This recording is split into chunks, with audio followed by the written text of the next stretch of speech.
Coucou, alors je devrais te faire une vidéo pour te répondre à une question qui m'est souvent posée par message privé. La question c'est: Laetitia, est-ce que c'est possible d'être végétarien ou vegan au Brésil? Alors je vais tenter d'y répondre, ça va être une vidéo rapide.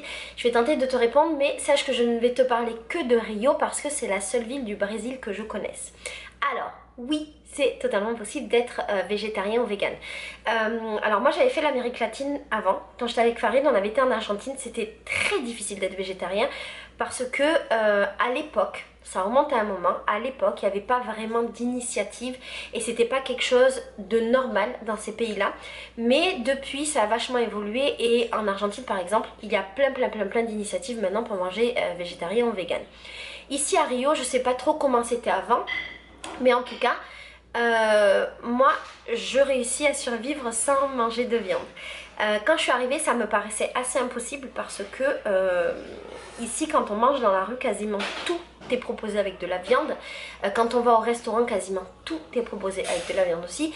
Et en fait, le Brésil, enfin Rio, je pense tout le Brésil, c'est un pays qui consomme énormément de viande. J'étais tout le temps surprise, comme par exemple dans la rue, quand j'allais voir les vendeurs de soupe, parce qu'ici c'est normal de manger des soupes dans la rue, bien que ce soit un pays chaud. Quand j'allais voir les vendeurs de soupe et que je demandais le contenu de la soupe, il y avait toujours de la viande dans la soupe et je comprenais pas leur délire. Quand je demandais le contenu des salgado, donc les salgados c'est des petits trucs salés qu'on mange dans la rue, en street food, il y avait toujours de la viande, donc ça me semblait impossible. Mais une fois que je me suis adaptée et que j'ai compris comment ça fonctionnait, je me suis rendu compte que oui. Je t'ai noté quelques trucs pour te donner des alternatives si jamais tu veux voyager à Rio et que tu te poses cette question là. Le premier truc, c'est qu'ici tu as plein de restaurants en libre service. En fait ça s'appelle manger au kilo et le principe c'est que il y a un buffet géant, tu prends ce que tu veux dans le buffet et ensuite tu pèses ton assiette et quand tu pèses ton assiette, tu payes ton prix au kilo. Et il y a plein de lieux dans lesquels il y a beaucoup de fruits et de légumes que tu peux consommer et de choses qui sont sans viande. Donc ça peut être une alternative. C'est quelque chose que je fais pas forcément. Je crois que j'ai mangé dans un resto au kilo que 2 fois dans ma vie. Je le fais pas parce que moi je suis pas très coutumière des restaurants, même si franchement c'est vraiment pas cher. Et une assiette de légumes dans un restaurant, ça va me coûter à peu près 8 réals, ce qui correspond à moins de 2 euros. Ça va me coûter 1,70 €, un truc comme ça. Donc c'est vraiment pas cher et ça va même me coûter moins cher que si j'achète des trucs gras et de mauvaise qualité dans la rue. Je le fais pas aussi parce que mon problème c'est que souvent les trucs qui sont sans viande sont pas très bons dans ces restos là. Ça dépend des restos, une fois qu'on a trouvé un bon c'est chouette, mais sinon c'est pas très bon parce qu'ici les légumes c'est un peu vu comme un accompagnement mais pas genre un truc de ouf. Par exemple si tu vas manger quelque part tu vas avoir une assiette avec plein de trucs et il y a de la salade, mais la salade c'est juste pour décorer et donc il va pas y avoir un effort d'assaisonnement pour les fruits et légumes. Donc c'est un petit peu fadasse, voilà. Mais ça peut être une alternative. Le deuxième truc que j'ai noté, c'est qu'il y a aussi beaucoup, pas beaucoup, non, il y a pas beaucoup. Il y a des restaurants végétariens, voire vegan, ça existe. Par exemple à Rio, il y a 2 lieux que moi je connais. Il y en a un qui s'appelle Las Vegan Parano. C'est un restaurant qui est dans le quartier de Lapa et qui est complètement vegan. Et à côté de chez moi, il y a un bar-restaurant que je fréquente beaucoup qui est aussi 100% vegan et dans lequel je peux manger végétarien les yeux fermés. Il y a d'autres alternatives et en fait le truc c'est que plus tu te rapproches des quartiers un peu bobos comme Ipanema par exemple, plus tu vas trouver des alternatives pour manger bio, pour manger sainement et pour manger végétarien vegan. Et c'est dû au fait que ça coûte cher. Ça coûte plus cher, c'est une réalité. Et que du coup, quand tu vas manger dans des endroits populaires, les gens ne vont pas avoir les moyens d'aller dans ces restaurants-là. Tandis que si tu vas dans des quartiers un petit peu plus riches, les gens ont les moyens, donc tu as la possibilité. Ma phrase n'est pas du tout française, pardon-moi. Tu as compris le délire. Bref, il y a cette possibilité-là de trouver des restaurants végétariens et véganes dans la ville. Un autre truc que je t'ai noté, c'est qu'en fait, en vérité, même en street food, on peut trouver des trucs qui sont sans viande, mais on est très limité. Ici, en fait, dans la street food, les gens vendent à peu près tous les mêmes trucs. C'est pas quelque chose comme on peut avoir à Paris, où il va y avoir des tonnes de trucs différents, ou par exemple en Espagne, où on va avoir plein de possibilités.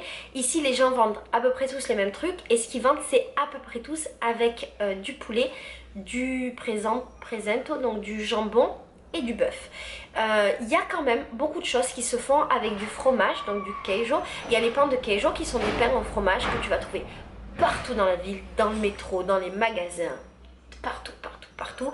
Et il y a aussi des espèces de croissants fourrés ou beignets fourrés avec du fromage qui sont bons et que tu vas trouver également facilement. Mais quand tu vas te rendre dans un endroit où il y a de la street food, tu auras genre 1 ou 2 possibilités max et pas beaucoup plus. Pour moi, c'est un petit peu frustrant parce qu'en fait, j'ai envie de manger d'autres choses. J'ai déjà goûté les trucs avec de la viande, mais j'aime plus la viande, donc j'ai plus la volonté d'en manger, donc j'ai juste goûté, c'était super bon. Mais en même temps, j'étais assez contente de ne pas manger de viande parce que je trouve que la viande ici n'est pas de bonne qualité, donc c'est pas une grande perte. Mais voilà, tu as ces possibilités-là, tu vas être quand même très limité.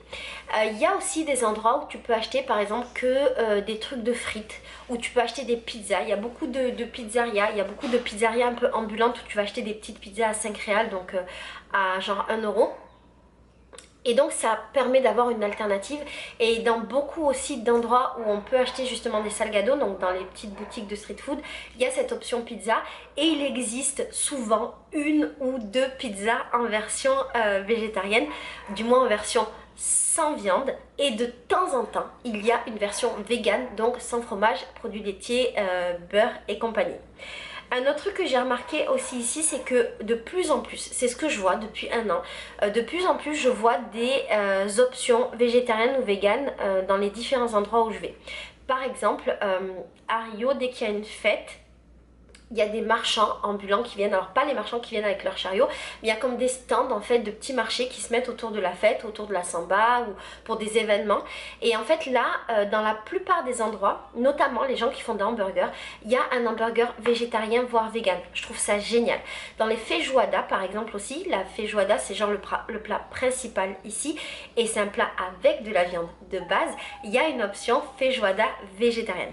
Donc il y a des initiatives qui se mettent en place. Et il est possible de manger du bon manger de qualité végétarien. Par rapport à ce que je te disais sur la feijoada, ça va être plus, je crois, du côté de mon quartier Santa Teresa, qui est un quartier un peu bobo, et peut-être plus du côté d'Ipanema à mon avis, enfin du côté des endroits un peu riches. Mais si tu vas dans un restaurant classique, un petit restaurant de quartier, il y a très fort à parier que tu ne puisses pas trouver de place sans viande. Ceci dit, tu peux demander des plats sans viande très facilement. Généralement, les Brésiliens vont être hyper surpris parce qu'ils ne comprendront pas ton délire, mais tu peux demander. Je te disais qu'il y avait des marchands de pizza, des marchands ambulants. Il y a aussi des marchands de frites, des baraques à frites, comme des baraques à frites, où là tu peux acheter des frites avec plein de trucs dedans, c'est trop bien. Tu peux acheter sans viande. Mais à contrario, il y a aussi des trucs avec de la viande qui sont trop bizarres, comme par exemple les pop-corn au bacon. À Rio, tu peux acheter soit des pop-corn sucrés dans lesquels tu vas rajouter du lait concentré, c'est merveilleux, soit tu vas acheter du pop-corn salé qui généralement est fait avec du bacon. Voilà, c'est étonnant, mais bon. Un truc auquel il faut faire attention à Rio par rapport au végétarisme, c'est que les gens ici comprennent pas très bien quand tu dis que tu manges pas de viande. Par exemple, moi j'ai l'habitude de dire que je veux quelque chose simple carne, donc carne ça veut dire viande littéralement, mais pour les Brésiliens, carne ça veut dire viande rouge. Donc quand je dis que je veux quelque chose simple carne, on me propose, on me donne un truc soit avec du poulet, soit avec du jambon. Et donc je dois bien expliquer sempre carne, sempre presento, comment on dit poulet, je ne me souviens plus, sempre pollo, et je crois que c'est pollo, frango, desculpa, non, frango. Je dois tout le temps bien préciser et être sûre que les gens comprennent. Et j'ai des potes à qui c'est arrivé dans des restaurants de bien préciser qu'ils ne voulaient pas de viande et se sont retrouvés quand même avec de la viande parce que le serveur n'avait pas compris. Donc il faut bien insister, bien demander, mais c'est quand même possible de manger. Un autre truc auquel je pense, c'est à tout ce qui est péché. Ici, péché, c'est pas le truc péché religieux. La péché, c'est tous les trucs à base de péché, à base de trucs de la mer là, comment ça s'appelle? Poisson. Il y a beaucoup de plats qui se font avec les crevettes et il y a beaucoup de plats qui se font aussi avec la morue. Et c'est des choses que je mange pas non plus. Et là c'est pareil, quand tu vas dire que tu manges pas de viande, on va te proposer des trucs avec ces péchés. Et si tu manges du poisson, il faut que tu fasses attention parce qu'il y a du poisson souvent partout. Un truc auquel tu dois faire attention également, c'est que ici, les gens te donneront très souvent une espèce de farine, c'est une farine de manioc sèche qui est super bonne et que les gens mettent sur leur plat pour assaisonner. Et très souvent, elle est faite avec à l'intérieur des petits bouts, des petits bouts de viande ou des petits bouts de bacon. Faut faire attention à ça, bien demander à ce qu'elle soit végétarienne. N'hésite pas à dire que tu es végétarien, les gens percutent. Bien demander à ce qu'elle soit végétarienne, sème carne, sème pêché, parce que des fois il y en a aussi à la crevette. Et voilà. Est-ce que j'ai d'autres conseils à te donner si jamais tu es végétarien et que tu viens à Rio? Je crois pas, je crois que je t'ai à peu près tout dit. Donc oui, c'est totalement possible. D'être vegan, par contre, à Rio, c'est très difficile. Ah oui, voilà, truc que j'ai oublié de te dire. Il y a de plus en plus d'événements vegan ici à Rio. C'est quelque chose que je vois, il y en avait un la semaine dernière. Et donc j'ai la sensation que c'est quelque chose qui se développe et je rencontre des gens qui me disent qu'ils sont vegan à Rio. Donc être vegan à Rio c'est possible, mais je pense que c'est très compliqué parce que la plupart des trucs sont faits à base de beurre. En fait eux ils utilisent une espèce de margarine, mais je sais pas si dans cette margarine là il y a du lait ou pas, parce que ça s'appelle une crème crémosa. Il y a beaucoup de choses qui sont faites à base de beurre, beaucoup de choses qui sont faites à base aussi de lait, même si c'est carrément moins que nous en France, carrément moins, le beurre et le lait. Ça reste difficile, mais c'est pas impossible. Il y a une grosse variété de fruits et de légumes. J'ai pas vu à proprement parler de magasins vegan dans lesquels on pouvait aller acheter de la nourriture vegan, souvent industrielle comme on a en France, ce que je ne fais pas parce que j'aime pas ça. Mais voilà, j'ai pas encore vu ça. Peut-être que c'est parce que je suis pas dans les bons endroits et je suis pas dans des quartiers aisés.